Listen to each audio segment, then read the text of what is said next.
Thank you so much for staying tuned to this channel. If you just joined us, this is This Morning on ITV. I do have introduced him in absentia, but right now he is here.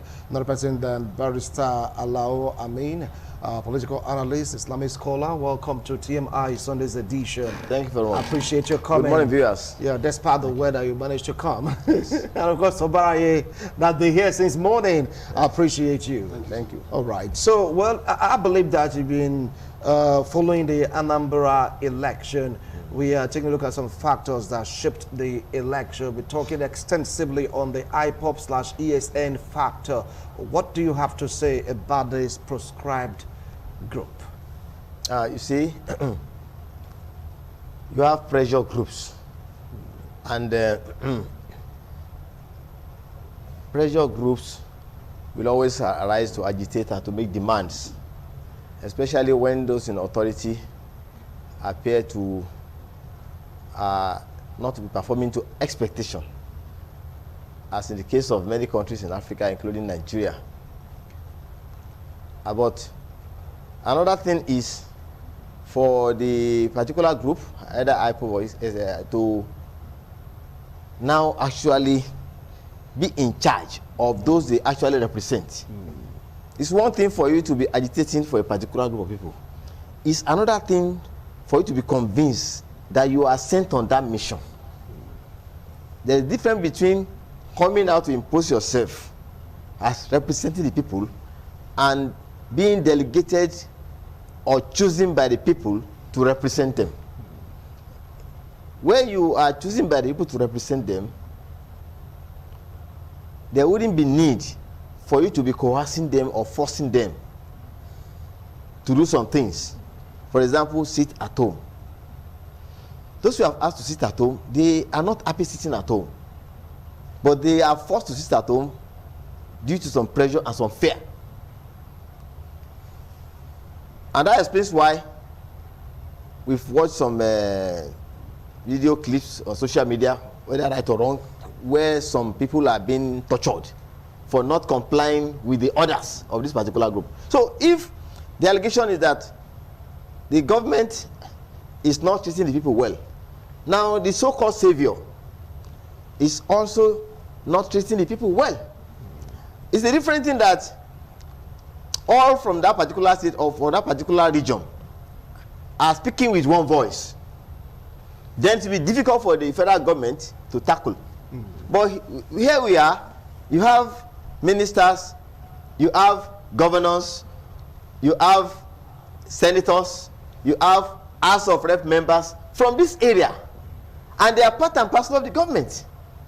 Even the armed forces, the police, the navy, the army, the air force, you have people from the part of this country as part of the armed forces.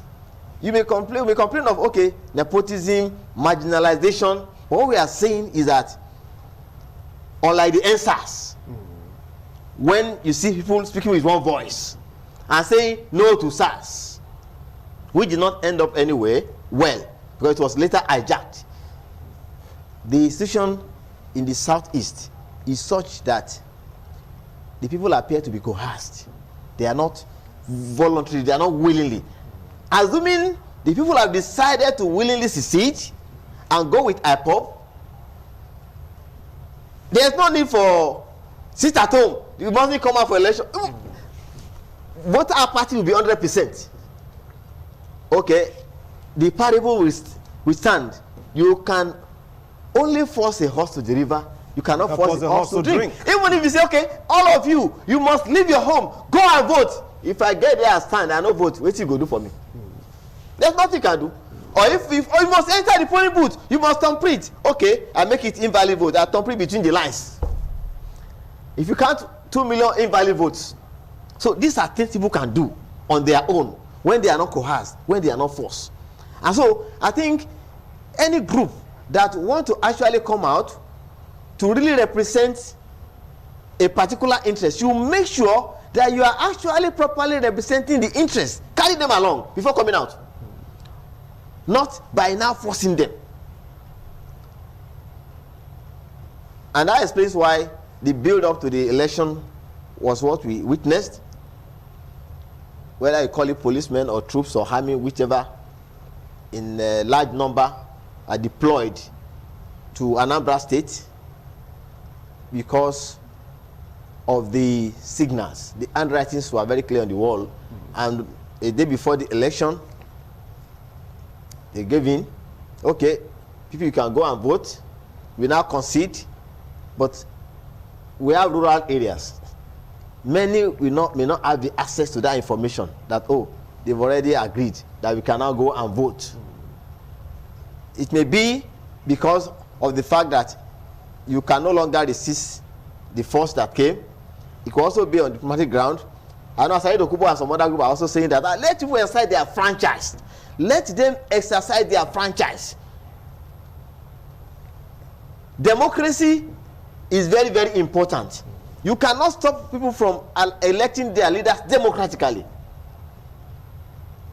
So this, among other reasons, may be the reason why you now say, okay, you can go and vote. So media, there was discordant tune between the members. Is that the reason why you're saying? Because I asked Obarai the same question. He said, whether they all come together, the federal government will do what it had to do to make sure that you have free, fair, and credible elections. Yes, are you not saying that's because there is no synergy, because MASOP gave one order, IPOP gave another order, all of a sudden they have to, like, you know, make up their mind to come out with one particular order, which is you are free to go vote? You know, you in any situation at all, you have to be flexible. You study the ground, and then when you are negotiating, you need to be flexible. And then the happenings will determine the step or the decision you take. If you have the upper hand, you may say, no, this election is not taking place. We have taken away, we have driven out the police and the soldier, they are out. We have no election. But when you see that the forces, the numerical strength, they are ready, and then, of course, you hold arms, I'm holding arms. You want to fight. It's either you lose your life or I lose my life. Then you think twice. Do I really want to lose? Do I love my life? So these are all the factors. Assuming the government did not deploy troops or policemen down to Anambra, it's possible that they will continue to insist that sit at home, there will be no election. But at least we can also applaud them, at least for making a U-turn and falling in line with reasoning. Let leaders be elected democratically. So you say it's because of the presence of this troop that made them to rescind their decision? Of course. All right. Let's take a look at the election proper. But just for you to know that we have another legal practitioner here with us in the studio that I get to hear from him, Anakwe Mbanefo. In due course of this program, will come up again to share his opinions and, of course, his view about the election. Now, let's take a look at the election. Some are saying there was voters' apathy. No one was supposed to come out in the election. They didn't come out for the election because of the threat. They are not sure if it was really IPOP that said, fine, you can go ahead to partake in the election. They were scared to come out because, according to reports in the morning, people were just there sitting at the balcony looking at the situation, looking at the environment to test the waters, to know if there'd be any kind of fracas for them to make up their mind to come out. To the extent that the election was extended. Obarai. Yeah, definitely. What you are seeing now is the entire scenario. There should be nothing far from it. Somebody already told you. There's also if we are supposed to travel constantly before daily to use the Benin Archivo, for the past 6 months now, you should have that scare to say no. Even if I want to do, let me check first. Let me get to Urokosa first. Okay, no, let me see your first. Let me see Ekoma first. Unlike before, when you just take off. So you cannot just also quarrel with the people who saw that when you tell them sit at home and some mistakenly comes out, you don't even go there to strike. What you do to shoot and kill them. So nobody will want to come out. So even when we said go and vote, nobody will still want to go, because people will still believe I might just go now, and the next thing is, why would I even die? And we're also discussing about the people that never really love even voting. The eastern part of Nigeria are not the ones when it comes to come and vote issue. We were talking about the northerners or the westerners, the southwest. I think those are the people where you cannot convince they believe in this is the opportunity for me to do something. But if you are told the Easterners yesterday to say, no, go to market first before you come and vote, or if you vote, you go to the market with your thumbprint, I think they would have gotten more number of voters. If you vote, you can go to the market. Yeah, just vote. If you vote, go and open your shop and start. But show us a sign you vote. I'm sure definitely the voters apparently would have been higher. Because they will just see it as, you know, before when we even for the vote, if they count, no need when they do. Are you getting it now? And second is the others will say, they don't verify, they don't write down. Even with the excuse if given by the governor to say there are some people already interpreting writing election, that was not supposed to come from somebody like him. Somebody like him was supposed to encourage people to come out. With that type of statement, people would just say, hey, even the governor said, don't they write down, that means I can't go vote. So, to me, what has happened in Anambra should be as a lesson to those that are still agitating to say, maybe from tomorrow, I say sit at home. No. All right. Already there is a power. If the federal government is ready, they are going to tell you now that they are ready. If federal government decides to say tomorrow, I want to do election in Sabisa Forest, nobody can stop them. Just that they know this I don't care attitude, but not when it's something like election that is constitutional, because it was not supposed to exceed yesterday or next week Saturday. That is the highest. So by the time it exceeds, it becomes a constitutional factor that you must not go back to start, which is impossible. So there was no excuse. Even if Boko Haram has joined Masop and IPOB for yesterday's don't go, federal government would have still done this election.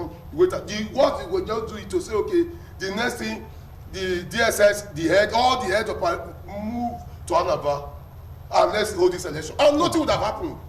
The worst that would have happened is casualties, and it will be worse to those that were not taught to do it, and to those that are legalized and paid to carry out what they are supposed to carry out. So, all right, they should go back to the drawing board to see how they should participate in election process. All right. Well, Amara, now you just hold on. Let us take a break to allow Barrister Anakwe Mbanefo to join us in the studio to share his own thoughts and opinion on this particular election, all about the events that shaped the Anambra State election. Collation is still ongoing. We don't know the winner yet. We are waiting for INEC to announce the winner of Anambra State election. Don't go anywhere. We'll be right back.